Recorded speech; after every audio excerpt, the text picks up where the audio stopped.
Assalamualaikum warahmatullahi wabarakatuh.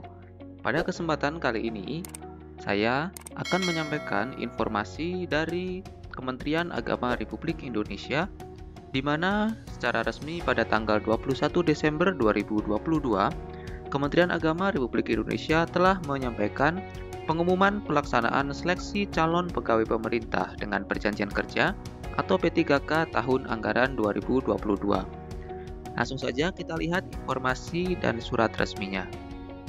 Di sini sudah saya download pengumuman resmi dari Kementerian Agama Republik Indonesia, Sekretariat Jenderal dari Jakarta. Dalam surat pengumuman nomor P6072 dan seterusnya tentang pelaksanaan seleksi CP3K Kementerian Agama Republik Indonesia tahun 2022.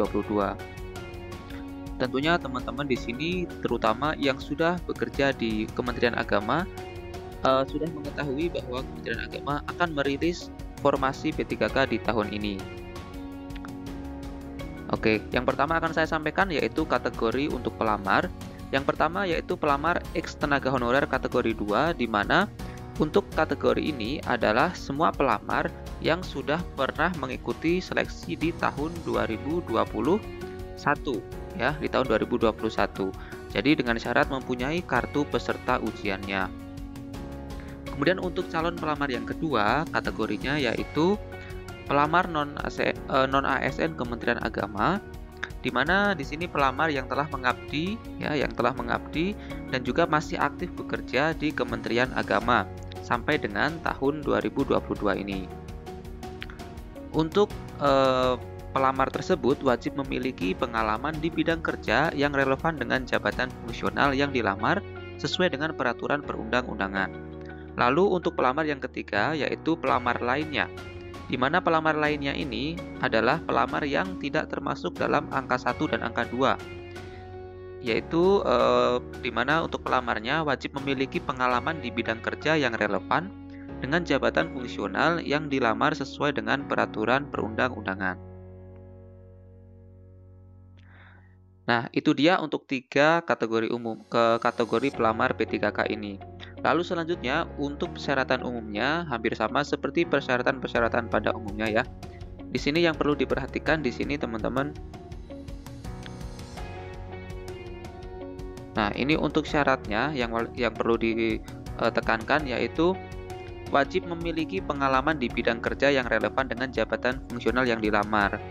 Ya, yaitu untuk yang pertama paling singkat 2 tahun untuk jenjang pemula, terampil dan juga ahli pertama. Kemudian untuk yang jenjang ahli muda itu minimal 3 tahun, dan untuk yang ahli madya itu minimal 5 tahun untuk pengalaman di bidang kerja yang relevan tersebut.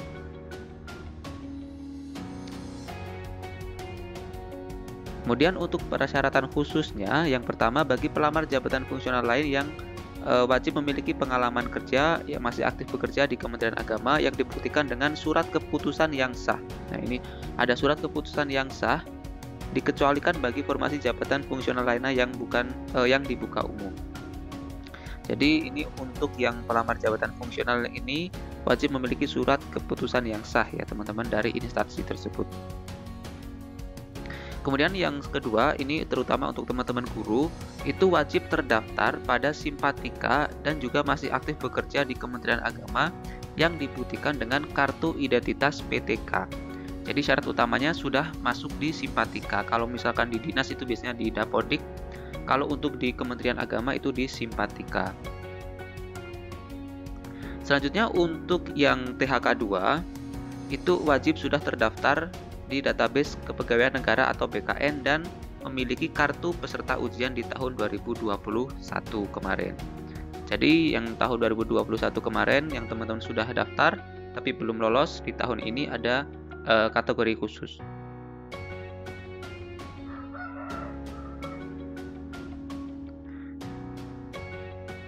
Nah, kemudian di sini yang paling penting teman-teman untuk tata cara pendaftaran dan juga dokumen persyaratannya. Untuk tata cara pendaftarannya itu melalui SSCASN. Nanti teman-teman bisa lakukan secara online melalui sscasn.bkn.go.id. Kemudian untuk pemilihan formasi itu hanya boleh memilih satu formasi saja ya. Hanya satu formasi. Apabila terdapat kesalahan dalam pemilihan formasi, itu sudah menjadi tanggung jawab pelamar. Jadi teman-teman harus perhatikan untuk formasi yang dipilih itu harus sudah sesuai dengan yang diinginkan. Nah, ini untuk dokumen persyaratan umum teman-teman harus diperhatikan sekali karena sangat fatal kalau misalkan teman-teman tidak bisa mengikuti alurnya secara cermat. Di sini yang perlu saya tekankan untuk syarat-syaratnya. Di poin F, ini ada asli surat lamaran yang ditujukan kepada Menteri Agama Republik Indonesia dengan materai 10.000 ya teman-teman. Jangan lupa materinya 10.000. Nanti untuk contoh suratnya itu ada di bagian lampiran, nanti saya tunjukkan. Kemudian yang kedua juga ada surat pernyataan 5 poin, ini dengan materai juga 10.000, dan surat bebas nafsa juga dengan materai 10.000. Selanjutnya ada surat asli pernyataan setia kepada Undang-Undang Dasar 1945. Ini juga dengan materai 10.000 dan surat izin tertulis juga ini 10.000. Nah, perlu diperhatikan teman-teman bahwa setiap materai itu memiliki nomor seri. Sehingga walaupun ini nanti semua berkasnya di-scan, teman-teman tetap harus membeli materinya sejumlah yang dibutuhkan. Misalkan di sini ada 1, 2, 3, 4, 5. Jadi tetap membeli materinya 5 buah. Ya, jangan digunakan satu materai untuk kelima surat yang diperlukan. Artinya terjadi beberapa kasus bahwa ada teman-teman sebelumnya ada yang memakai satu materai dipakai untuk 5 kali. Jadi dipakai di asli surat lamaran, kemudian setelah di-scan, dilepas, dipasang di surat pernyataan dan seterusnya. Hal ini akan terdeteksi oleh BKN sehingga ini akan menjadi salah satu hal yang menyebabkan teman-teman bisa tidak lolos dalam seleksi administrasi. Jadi itu perlu diperhatikan sekali teman-teman karena ada beberapa kasus yang sudah terjadi seperti itu. Kemudian untuk persyaratan khususnya ini ada ada kartu peserta ujian bagi yang THK 2, kemudian ada serdik ya, ada serdik bagi teman-teman yang sudah memiliki sertifikat pendidik, khususnya untuk yang guru. Untuk yang dosen bisa dicermati sendiri nanti teman-teman ya.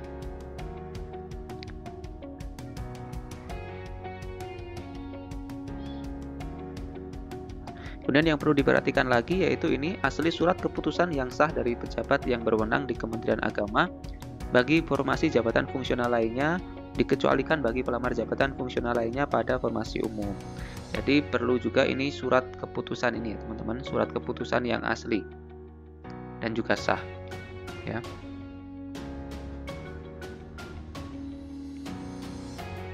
Untuk semua berkas tersebut nantinya harus diupload melalui SSCASN. Jadi untuk melakukan scanningnya juga harus diperhatikan, dipastikan semua keterangan atau dalam surat tersebut dapat terbaca dengan jelas.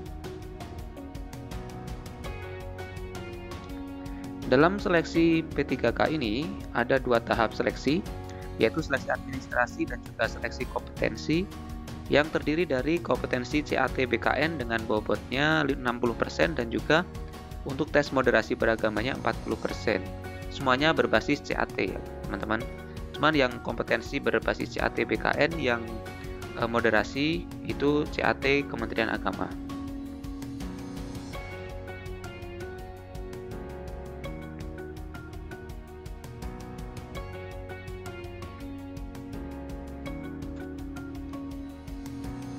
Kemudian ini untuk jadwal pelaksanaannya, untuk seleksi P3K, pengumuman seleksi dimulai tanggal 20 Desember sampai 3 Januari, pendaftarannya sampai tanggal 6 Januari, kemudian akan diumumkan maksimal pada tanggal 11 Januari, dan untuk untuk pengumumannya tanggal 12 ya, tanggal 12 sampai 15 Januari, masa sanggahnya 16 sampai 18, dan jadwal jawab sanggahnya 19 sampai 25. Kemudian untuk penjadwalan seleksi kompetensinya itu di 25 Februari sampai 1 Maret. Jadi teman-teman masih ada waktu sampai tanggal 10 Maret ini ya. Nah, ini 10 Maret itu pelaksanaannya seleksi kompetensi. Nah, sebelum itu teman-teman bisa belajar mempersiapkan diri, masih ada waktu sekitar 3 bulan, 2 bulan lebih untuk mempersiapkan seleksi kompetensi tersebut.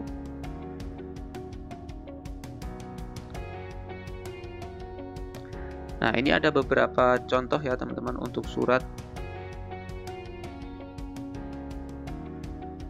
Untuk suratnya ini ada surat lamaran, kemudian ada surat pernyataan dan lain-lain. Nanti untuk file ini saya akan lampirkan di deskripsi ya teman-teman. Mungkin itu dia informasi yang dapat saya sampaikan. Jika ada hal-hal yang kurang jelas bisa ditanyakan di kolom komentar. Jangan lupa dibantu klik tombol subscribe, like, dan juga share video ini. Terima kasih. Wassalamualaikum warahmatullahi wabarakatuh.